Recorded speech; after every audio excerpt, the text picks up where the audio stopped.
ناظرین محترم، اس ویڈیو میں ہم آپ کو ایک شخص کا دل دہلانے والا واقعہ سنائیں گے۔ وہ شخص جو 3 گناہ بڑے شوق سے کرتا تھا، اللہ تعالیٰ نے اس کو کیسے عذاب میں مبتلا کیا۔ اس واقعے کو مکمل سنیے گا، ہو سکتا ہے کہ آپ کی زندگی بدل جائے۔ ناظرین محترم، ایک فقیر تھا جو بیت المقدس کی پہاڑیوں میں بیٹھا تھا۔ وہ بیت المقدس کے پہاڑیوں میں رہتا تھا۔ کہتا ہے کہ ایک جگہ مجھے انتہائی پریشانی کے عالم میں ادھر ادھر گھومتا ہوا ایک غمگین نوجوان نظر آیا۔ میں اس کے پاس گیا، سلام کے بعد اسے پریشانی کا سبب پوچھا۔ بھائی، تیرے چہرے پر پریشانی کے آثار نمودار ہیں، غمگینیوں کے آثار کیوں ہیں؟ تو وہ کہنے لگا کہ ہمارے ایک پڑوسی کا بھائی انتقال ہو گیا ہے، آپ میرے ساتھ چلو، ہم اس کی تعزیت کرتے ہیں۔ میں اس نوجوان کے ساتھ چل دیا۔ ہم ایک شخص کے پاس پہنچے جو بہت ہی اداسی کے عالم میں بیٹھا ہوا تھا۔ وہی شخص تھا جو مرنے والے کا بھائی تھا، جو بہت ہی اداسی کی حالت میں بیٹھا ہوا تھا۔ ہم نے اسے صبر کی تلقین کی اور تسلی دینے لگے، کہا انا للہ و انا الیہ راجعون، لیکن اسے ہم جو کچھ بھی کہتے اس نے نہ سنی۔ بے صبری کرتے ہوئے اور چیخو پکار کرنے لگا اور رونے لگا۔ ہم نے اسے پیار اور محبت سے سمجھایا، اللہ کے بندے ذرا بے صبری کا مظاہرہ نہ کر، صبر سے کام لے، بے شک موت ہر کسی کو آنی ہے۔ جس نے بھی زندگی کا سفر شروع کیا ہے اس کی منزل اور انتہا موت ہے۔ ہماری یہ باتیں سن کر وہ شخص کہنے لگا، بھائیو، تم نے بالکل ٹھیک کہا ہے، ہر کسی نے موت کا ذائقہ چکھنا ہے، کل نفس ذائقۃ الموت، مگر میں اس لیے رو رہا ہوں کہ میرے بھائی کو قبر میں بڑی پریشانی کا سامنا ہے۔ میں اس لیے نہیں رو رہا کہ میرا بھائی مر گیا ہے، ہر کسی نے موت کے گھاٹ اتر جانا ہے۔ میں اس وجہ سے رو رہا ہوں کہ میرے بھائی کو قبر میں بڑی پریشانی کا سامنا کرنا پڑ رہا ہے۔ ہم نے اس کی بات سنی تو کہا، سبحان اللہ، تمہیں کیسے پتہ چلا کہ تمہارا بھائی قبر میں چیخو پکار رہا ہے، اس کو قبر کے اندر بڑی پریشانی کا سامنا کرنا پڑ رہا ہے؟ کیا تو غیب کا علم جانتا ہے؟ تمہیں کیسے پتہ چلا کہ تمہارے بھائی عذاب سے دچار ہے؟ وہ شخص کہنے لگا، بھائیو، میں اس ہولناک منظر کی وجہ سے پریشان ہوں جو میں نے خود اپنے آنکھوں سے دیکھا ہے، میں اس وجہ سے بہت پریشان ہوں۔ آؤ میں تمہیں تفصیل سے واقعہ سناتا ہوں جب میرے بھائی کا انتقال ہو گیا۔ ناظرین محترم، آپ بھی دل کے کانوں سے واقعہ سنیے گا، ہو سکتا ہے کہ یہ واقعہ آپ لوگوں کی زندگی بدل دے۔ کہتا ہے، جب میرے بھائی کا انتقال ہو گیا، جب میرا بھائی مر گیا، تجہیز و تکفین کے بعد ہم نے اسے قبرستان لے جا کر دفن کر دیا، مٹی کے سپرد کر دیا۔ لوگ واپس آ گئے، میں کچھ دیر کے لیے پاس کھڑا رہا، بھائی کی قبر کے سرحانے کھڑا رہا اور روتا رہا۔ یک میں نے قبر سے ایک دردناک آواز سنی۔ قبر کے اندر سے دردناک آواز میں میرا بھائی نہایت درمندانہ انداز میں کسی کو پکار رہا تھا، مجھے بچاؤ، میری قبر جہنم کے گڑھوں میں سے ایک گڑھا بنی ہوئی ہے، میرے بھائی مجھے بچا لو، مجھے بچا لو، قبر کے اندر آگ ہی آگ ہے، میری قبر کے اندر سانپ ہیں، بچھو ہیں، خدارا میری قبر کے اندر جہنم کی آگ بھڑک اٹھی ہے، مجھے بچاؤ۔ میں نے یہ آواز اپنے کانوں سے سنی تو کہا، یہ تو اور کی آواز نہیں، یہ تو میرے بھائی کی ہے۔ میں نے بے چین ہو کر قبر کھودنا شروع کر دیا۔ اللہ اکبر!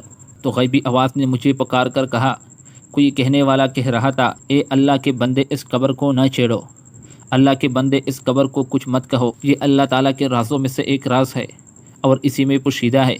آواز سن کر میں نے قبر کھودنا بند کر دیا۔ پھر میں وہاں سے اٹھ کر جانے لگا، واپس گھر کی طرف جانے لگا تو مجھے دردناک آواز ایک مرتبہ پھر سنائی دی۔ دردناک آواز نے ایک مرتبہ پھر مجھے رلا دیا، مجھے بچاؤ، مجھے بچاؤ۔ مجھے اپنے بھائی پر ترس آنے لگا کہ یہ تو میرے بھائی کی آواز ہے۔ اے اللہ، میرے بھائی کی قبر جہنم کے گڑھوں میں سے گڑھا بن گئی ہے۔ آخر میرے بھائی کو کون سی ایسی تکلیف درپیش آئی ہے؟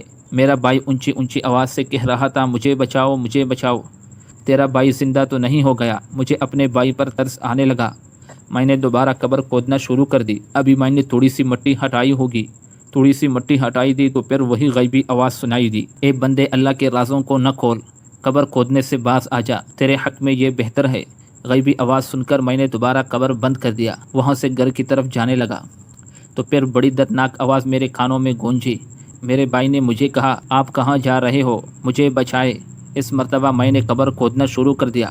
جیسے ہی میں نے قبر سے اینٹ ہٹا دی، قبر کے اندر منظر کو دیکھ کر میں بے ہوش ہو گیا، میرے ہوش اڑ گئے۔ دردناک منظر دیکھ کر میں بے ہوش ہو گیا۔ کیوں میرے ہوش اڑ گئے؟ اس لیے کہ اندر خوفناک منظر دیکھا۔ ابھی تھوڑی دیر پہلے ہم نے جس بھائی کو مٹی کے سپرد کیا تھا، اس کا سارا جسم آگ کی زنجیروں میں جکڑا ہوا تھا، مگر یہ کیا ہو گیا؟ بھائی کا سارا جسم آگ کی زنجیروں میں جکڑا ہوا تھا اور اس کی قبر آگ سے بھری ہوئی تھی۔ جس میں نے اپنے بھائی کو اس حالت میں دیکھا تو مجھ سے رہا نہ گیا۔ میں نے اسے آزاد کرانے کے لیے، بھائی کو زنجیروں سے آزاد کرانے کے لیے اپنا ہاتھ اس کی گردن میں بندھی ہوئی زنجیروں کی طرف بڑھایا۔ جیسے ہی میرا ہاتھ زنجیروں کو لگا تو میرے ہاتھ کی انگلیاں جل گئی، ہاتھ سے جدا ہو گئی۔ مجھے بہت زیادہ تکلیف محسوس ہونے لگی۔ میں نے جیسے تیسے قبر کو بند کیا۔ اتنی تکلیف ہوئی کہ اس سے پہلے مجھے اتنی تکلیف نہیں ہوئی تھی۔ فوراً ہی قبر کو بند کر دیا۔ یہ تو اللہ تعالیٰ کے رازوں میں سے ایک راز تھا، اور وہاں سے بھاگتا ہوا گھر آ گیا۔ اللہ اکبر! یہ کہانی سننے کے بعد اس شخص نے کہا، دیکھو میرے ہاتھ کی انگلیاں، دیکھو میرے ہاتھ کی انگلیاں جل گئی ہے، میرے ہاتھ کی انگلیاں کٹی ہوئی ہے، اور ابھی تک مجھے شدید درد ہو رہا ہے۔ اتنا کرنے کے بعد اس نے اپنا ہاتھ چادر سے باہر نکال دیا تو واقعی اس کی 4 انگلیاں کٹی ہوئی تھی، 4 انگلیاں ہاتھ سے غائب تھی۔ ہاتھ پر زخم تھا، عجیب و غریب نشان موجود تھا۔ بزرگ کہتا ہے کہ ہم نے اس کی درد بھری کہانی سننے کے بعد کہا، بھائی بتا تو صحیح، تیرا وہ بھائی جس کی قبر کے اندر عذاب ہی عذاب تھا، جس کی قبر جہنم کے گڑھوں میں سے گڑھا بنی ہوئی تھی، وہ کون سے ایسے گناہ کرتا تھا، کون سے ایسے کام کرتا تھا کہ ان گناہوں نے تیرے بھائی کی قبر کو جہنم کے گڑھوں میں سے ایک گڑھا بنا دیا؟ اس شخص نے کہا جس کے چاروں کی چاروں انگلیاں جلی ہوئی تھی۔ اس شخص نے کہا، میرا بھائی 3 گناہ بڑے شوق سے کرتا تھا، مجھے لگتا ہے کہ انہیں 3 گناہوں کی وجہ سے میرے بھائی کی قبر جہنم کے گڑھوں میں سے گڑھا بنی ہوئی ہے۔ جہنم کی تمام کھڑکیاں میرے بھائی کی قبر کی طرف کھول دی گئی ہے۔ پہلا گناہ تو یہ تھا کہ وہ ماں باپ کا نافرمان تھا، ماں باپ کی کوئی بات نہیں سنتا، کبھی کبھار اپنے ماں باپ کو مارتا بھی تھا اور ان کو ہر وقت گالیاں بھی دیتا رہتا۔ دوسرا، وہ پکا شرابی تھا، وہ ہر وقت شرابوں کی محفلوں میں بیٹھتا رہتا تھا، اگر ہم اسے منع کرتے تو وہ ہم سے جھگڑتے۔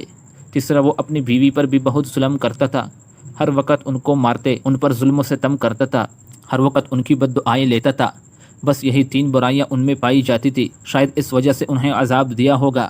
معزز دوستو، اس واقعے کا مقصد یہ تھا کہ ان 3 گناہوں سے اپنے آپ کو بچا لیجئے۔ اگر بچا نہ لیا، اس طرح کا عمل ہمارے اور آپ کے ساتھ بھی ہو سکتا ہے۔ یہ ایسے گناہ ہے جو انسان کی زندگی کو بھی برباد کرتا ہے اور آخرت کو بھی۔ ہم اللہ تعالیٰ سے دعا کرتے ہیں کہ اللہ تعالیٰ ہمیں ان گناہوں اور برائیوں سے بچا لے۔ امید کرتے ہیں کہ یہ ویڈیو آپ کو بہت اچھی لگی۔